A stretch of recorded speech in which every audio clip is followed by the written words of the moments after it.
That is surveillance pricing in a nutshell. So you could see how people are not too fond of it. And I'm not either. I feel like it's a little icky, icky, icky. Not a huge fan. Okay. So then what was it like back in the day? Did they have issues like this before? And what issues did they have? And what did they do about it? Well, they actually did. They had something previously called value of service pricing. So surveillance pricing has this willingness to pay pricing. And back in the day, they had value of service pricing. And this is how it's described. It's, hey, we're going to put a price on the value of service, but everybody's service is a bit different and it means a bit more to you. And it's so funny. One time I got a crappy logo made for one of these businesses I had in high school. And the guy who did it for me was somebody I went to high school with. And I don't know if I'm hallucinating, but I'm pretty sure I just said high school twice in two sentences. And then I repeated myself thinking that I didn't say that. But I just might just be tired. I don't know. I'm pretty sure I said high school twice. But anyways, he finishes the project and he's like, yeah. So tell me, what do you think your company's gonna be worth? And I was like, well, I'm in college, so probably nothing much. Like I don't have any revenue. I don't have anything planned. Like I'm just doing this to explore my curiosity and have fun. And he's like, so what do you think the price is going to be? What do you think the company's going to be worth? The worth of the company should reflect the price of the logo. I was like, what are you talking about? He's like, yeah, that service that I gave you, it's different depending on what you think the company's worth. And I was like, dude, just give me the logo. I'll just pay you. And he's like, what do you think it's worth? And I was like, this is your business. This is your service. You tell me. He's like, no, I'd rather you tell me what it's worth.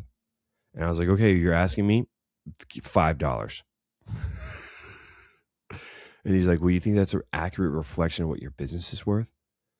And I was like, well, no, you asked me what I wanted the price to be. And I told you. So the price is $5. And he wasn't thrilled about that. He was pretty bummed. So we wound up, I think, eventually getting to a price of like $50. And the logo sucked, by the way. It was so bad. And after I learned how to do illustration stuff and created my own logo, I realized how bad that logo was. And I was just like, oh my goodness, horrible.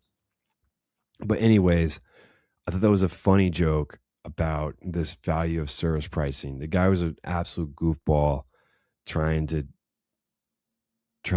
use additional information about the company to charge a different price for the logo, and then was complaining that I didn't want to pay what the company's worth, even though I had no revenue and like no like hardcore plans about past the revenue. And so I was just this whimsical eyed kid trying to have fun and start something and be curious.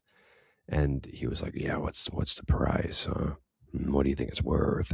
And I was like, what are you doing, weirdo? Get out of the closet, get out of the corner, come into the light, and just be transparent about what are you doing?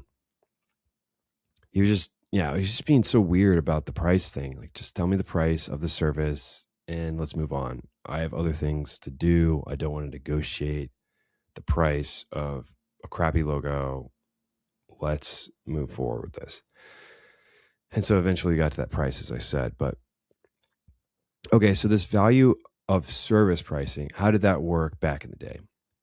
So say that you were some small shop farmer, you only had a means of transportation by train, and there was only one company offering this service in your area, and they would know that. They would say, okay, here you go. So this service to you is essential. So our service is very valuable to you. And so what that would mean is they would just charge you absurd amounts because you had no other option of getting this service provided by anybody else because their service was so good. And so eventually the government was like, hold on here. You can't do that. You are a common carrier. You cannot charge different people different rates for the same journey based on identity or power. Interstate Commerce Act of 1887. So they cracked down on it. They didn't allow people to do that anymore. There is no more value of service pricing, which people enjoy. That's kind of nice. I wouldn't like that either.